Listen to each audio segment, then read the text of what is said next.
The Chinese Ministry of Foreign Affairs released a paper stating China's position on the Afghan issue on Wednesday. A Pakistani scholar believes that the paper highlights the Chinese philosophy of peace-building and China's resolution to solve the issue. I think this 11-point agenda highlights two things very clearly. Number one, the philosophy. Chinese philosophy of peace-building and the philosophy behind this global security initiative. That means China believes in dialogue and development simultaneously, but keeping non-interference at the heart of all actions. I think this is the message. Second, it shows China is really serious to solve the issues. If you go through all the elements of this agenda, the two things go parallel. Number one, dialogue.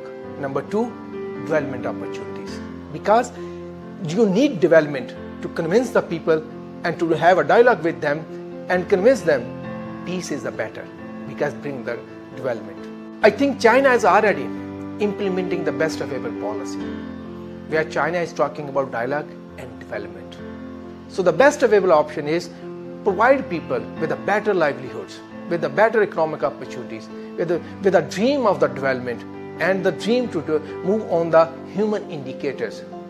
That will give a chance to the peace. I think that is the best part of this policy.